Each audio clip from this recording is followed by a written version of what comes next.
시청자 여러분 안녕하십니까. 오늘 조선시계 국 목동에서 진행합니다. 오늘 초대한 손님은 황운하 조국혁신당 의원이십니다. 안녕하세요, 의원님. 안녕하세요. 예. 아이고, 그저께 예. 좋은 소식이 있었어요. 그저께였죠? 네, 그저께입니다. 네, 화요일 날 네. 그 이른바 울산 사건으로 네. 알려진 뭐 하명 수사 이렇게도 많이 알려져 있는데, 그렇죠. 그 울산 사건 항소심, 그러니까 2심 선고가 있었고, 사실 그 기쁜 마음이야 뭐 말로 표현하기 어려울 정도로 그렇죠. 기쁘죠. 네. 사실 이게 5년 걸렸거든요. 네. 5년 동안 그 없는 죄로 재판을 받으면서 혹시 유죄 판결될지 모른다. 그리고 유죄가 선고되면 내 인생이 통째로 부정당하고 또 엄청난 이제 불명예를 겪어야 하는데 뭐 그런 걸 생각하면은 너무 끔찍한 일이기 때문에 사실 5년 동안 재판받는 그 기간이 엄청나게 힘든 시간이었죠. 그런데 다행히 1심에서는 뭐 실형 선고가 나왔었는데 2심에서는 완전히 뒤집혀서 전부 무죄로 선고가 돼서 그래서 홀가분하고 마치 이제 이전에 발에 그 무거운 족쇄를 달고 다니는 그런 느낌이었다면 그 족쇄가 이제 다 끊어지고 뭐 하늘 홀홀 날 것 같은 그런 기분입니다. 네.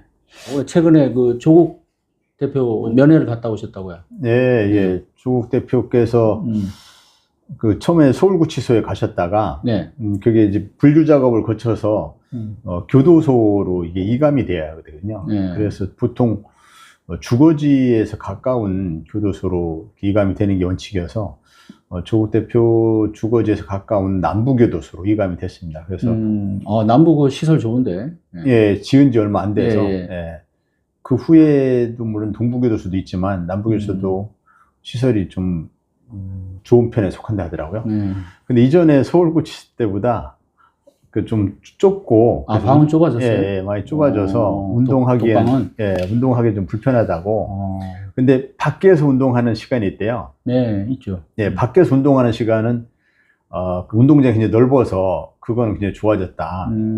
아무튼 결론적으로는 굉장히 잘 지내고 계시고 혈색도 아주 좋고 책 읽고 또 이제 많은 분들이 편지를 보내시는 것 같아요. 편지 읽고 또 답장도 일일이 이렇게 써가지고 답장 써서 보내고 또 이제 운동을 많이 하겠다라고 원래 약속을 했었거든요. 운동을 많이 한다고. 뭐 스쿼트 이런 거, 팔굽혀펴기 뭐 이런 거. 그 안에서 할 수 있는 게 되게 뭐 아마 그런 거죠. 맨손으로 할 수 있는 뭐 이런 거니까.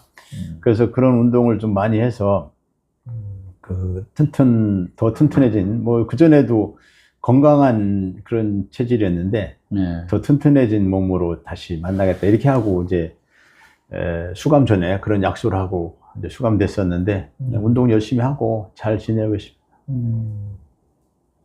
그게 이제 꼬박 그 2년을 살아야 되는 건가요?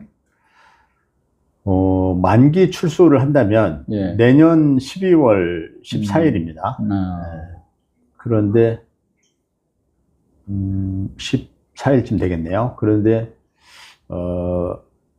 이제 실제로 만기 출소를 할지 아니면 이제 중간에 이제 가석방이라는 것도 있고 또 사면복권이라는 것도 있죠. 그래서 가석방이나 사면복권 등을 통해서 만기 채우지 않고 출소할 가능성도 있습니다만 그건 아직은 아무도 알 수가 없습니다. 자, 뭐 그날 뭐 특별한 메시지 같은 건 혹시 뭐 없었고요? 뭐 조국 대표께서 아무래도 당면한 대선 관련 또 탄핵 관련 뭐 윤석열 형사재판 관련해서 여러 말씀을 하셨죠. 그러니까 짧게만 말씀드리면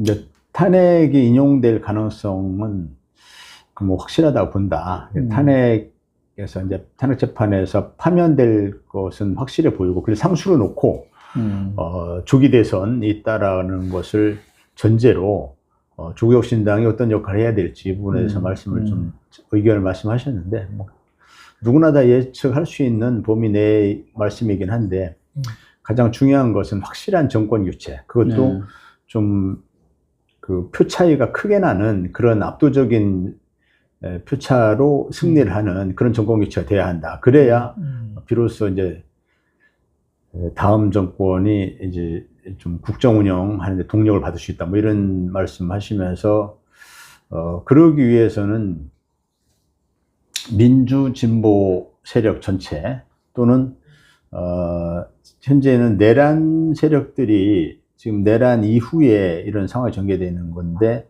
내란 세력이 조기에 지금 정리되지 않고 있는 상황이기 때문에 내란 세력이 아직은 좀 발호를 하고 있는 뭐 이런 상황이니까 그 내란 세력과 민주 세력 또는 공화 세력 또는 민주 헌정 수호 세력 뭐 이런 세력으로 내란 세력과 구도를 잘 형성을 해서 그렇게 해서 압도적으로 승리를 해야 한다.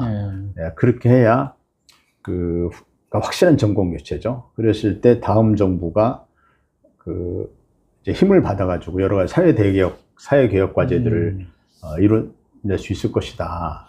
이제 뭐 아무래도 이제 제1야당인 민주당하고의 협조 관계, 협력 관계, 조국혁신당이 대선 국면에서 어떻게 할 건가? 조국 대표께서는 뭐 현재 당 대표도 아니시고 하기 때문에 본인이 어떤 뭐 구체적인 말씀을 하시는 것은 본인이 굉장히 꺼려하십니다. 그건 당에서 알아서 할 일이고 그러긴 한데 당내 공감대가 형성된 것은 조금 전에 말씀드린 것처럼 민주 헌정 수호 세력 가칭, 이 민주 헌정 수호를 위한 연합 세력, 다수파 연합을 만들어야 한다. 조국 대표께서도 다수파 연합 그 말씀을 몇 번 하시던데, 그렇게 해서 그 여기에는 뭐 민주당 또 조국혁신당 또 여러 야당들 뭐 개혁신당을 포함해서 진보당, 사회민주당, 기본소득당 등 이런 야당과 또 이번에 그 탄핵 과정에 중심적 역할을 했던 시민사회 이렇게 다 같이 연합체를 이루어 가지고 그래서 거기에서 어떤 정책 그 연대를 통해서 단일 후보 이러이러한 정책을 다 수용을 하는 그런 후보 그래서 그런 명분을 가지고 그 후보를 지지할 수 있도록 이렇게 단일 후보를 만드는 것까지 갈 수 있겠죠. 처음에는 뭐 정책 연대로 시작을 해가지고 만약에 이제 조기 대선이 결정이 되면 자연스럽게 이제 후보 단일화 문제로 가겠죠. 그러니까요. 그러니까 일단은 뭐 조국혁신당뿐만 아니라 다른 여타 이제 군소정당에서도 자체적으로 대선 후보를 낼 수는 있는 거 아니에요? 그러니까 민주당 뭐뿐 아니라 뭐 여러 정당들이 이제 대선 후보를 낼 수 있지 않겠습니까? 거기에서 어떻게 단일 후보를 만들 것인지. 그러니까 궁극적으로는 단일 후보로 가는데. 어떻게 단일 후보를 만들 거. 연합군이라는 게 그거지 않습니까? 누구를, 어떤 방식으로 단일 후보를 뽑을 것인지, 이거는 이후 이제 논의를 해야죠. 그 대전제는 정책 연합이 돼야 되는 거죠. 그래서 나머지 누군가가 이제 후보가 됐을 때 그 후보를 지지할 수 있는 그 명분이 있어야 되고 그 당의 지지자들이, 근데 조국신당의 지지자들이 이러이러한 것을 받아들이는 후보라면 우리가 지지할 수 있겠다라고 그 지지자들 설득할 수 있어야 되니까 그래서 그런 과정을 거쳐서 예컨대 그런 과정을 거쳐서 거치는데 어쨌든 그 후보를 결정하는 방식은 예를 들자면 뭐 협상을 통해서 할 수도 있겠지만 그보다는 좀 더 역동적으로 근데 완전 국민 경선 오픈 프라이머리 방식으로 해서 뭐 이렇게 후보를 선출할 수도 있겠죠. 좀 흥행물도 해야 되고 하니까 예컨대 뭐 그 대선 출마에 뜻 있는 사람 다 모여라, 다 나와라 해가지고 그 사람들이 그분들이 예컨대 한 10여 명 된다면 10여 명이 그 어떤 대규모 인원이 모일 수 있는 어떤 장소에서 뭐 토론도 하고 질문에 대한 답변도 하고 뭐 이런 과정을 거치면서 거기에서 이제 그 여러 가지 방식으로 평가하는 방식을 적용을 해가지고 그래서 10명이 뭐 6명으로 줄었다가 6명이 4명으로 줄었다가 4명이 2명으로 줄었다가 거기서 1명을 뽑거나 뭐 이런 방식의 그 무슨 무슨 그 가수 뽑는 뭐 이런 경연 예, 그런 방식이 있지 않습니까? 예. 그러니까 지금 말씀하시는 게 그러니까 일단은 조국당 자체 내에서도 그렇게 할 수도 있다는 말씀인가요? 아니면은 그냥 하나 아이디어입니다. 아이디어고 예, 아직 아이디어. 그런 부분이 뭐 아니 그러니까 이제 뭐 단적으로 그런 거죠. 조국 혁신당에서 혹시 뭐 나중에 물론 이제 민주 진보 대연합으로 가겠죠. 단일 후보로 이제 가겠지만 목표는 그 전에 사전에 뭐 예전에 뭐 정의당의 심상정 대표가 늘 나오고 하듯이 조국당에서도 혹시 후보를 낼 어떤 그런 뭐 계획도 있느냐 이제 단도직입적으로 그러니까 당연히 이제 후보를 내야 되겠죠. 낸다 후보를 하여간. 내서 후보를 내서 그런 방식으로 조국혁신당의 조국혁신당이 이번 그 대선에서 차기 정부가 반드시 실천해야 될 또는 대선 전에 마무리되어야 될 입법과제 또는 차기 정부에서 실현해야 될 개혁과제 이런 과제들을 열심히 이제 국민들을 상대로 설득을 해야 되지 않습니까? 스피커로서 역할을 할 수 있는 후보가 있어야 되겠죠. 그러나 후보가 없다고 그래서 그런 조국혁신당의 주요 정책이나 어떤 개혁과제를 그 다음 정부가 그걸 수용할 방법이 없는 건 아니잖아요. 협상을 통해서 얼마든지 가능하고. 근데 후보를 내가지고 그 아까 말씀드린 것처럼 이제 오픈 프라이머리 방식으로 그렇게 이제 좀 대규모로 흥행을 시키면서 그러면서 후보를 선출하면 훨씬 더 국민들에게 예컨대 국민의힘은 그 굉장히 역동적으로 단일화 과정을 거칠 것으로 예상이 되거든요. 근데 민주진영 쪽은 그런 과정 없이 뭐 후보가 일정이 정해져 버려가지고 고착화된 그런 그 대선 후보 뭐 이렇게 된다면 이게 집중적으로 공격받게 될 것이고 그러면 이제 그 1대1 구도에서 이제 여러 가지 불리한 핸디캡을 안게 되잖아요.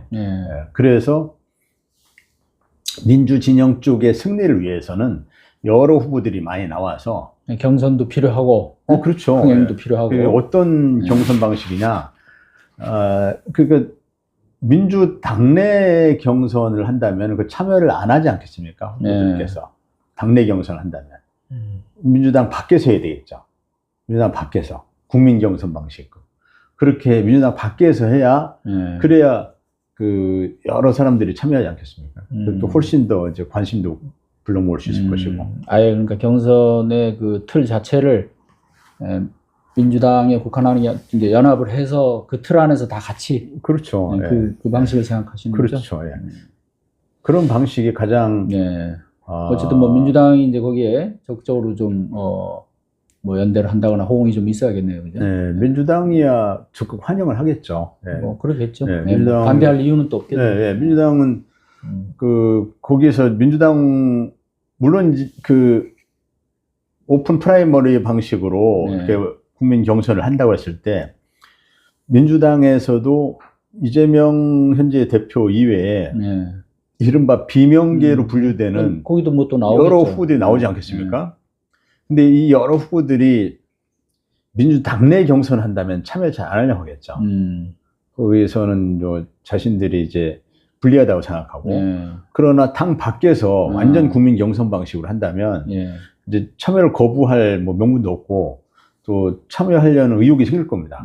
그래야 이제 흥행이 되겠죠. 그렇게 하면은 범민주 진보 진영의 단일 후보가 이제 절차적인 정당성을 가지고 이제 단일 후보가 될 수 있기 때문에 민주당 입장에서 자신들의 후보가 단일 후보가 될 가능성이 가장 높은데 참여 안 할 이유가 없죠.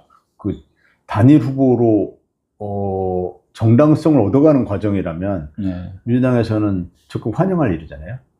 다만 이제 군소정당들이 자칫하면은 들러리 서주는 거 아니냐. 뭐 그럴 수도 있죠. 그럴 수 있기 때문에 그래서 그 과정에서 그 이쪽 군소정당들이 요구하는 어떤 정책, 개혁과제 이런 부분들이 충분히 이렇게 토론되고 그 의제로 이렇게 선정이 돼서 논의가 돼서 그래서 그 부분이 뭐 합의를 이룬다든지 네. 뭐 어떻게 하기로 한다든지 약속을 이룬다든지 뭐 이런 그런 과정에 거쳐야 그래야 그 단일 후보 효과가 발생하겠죠.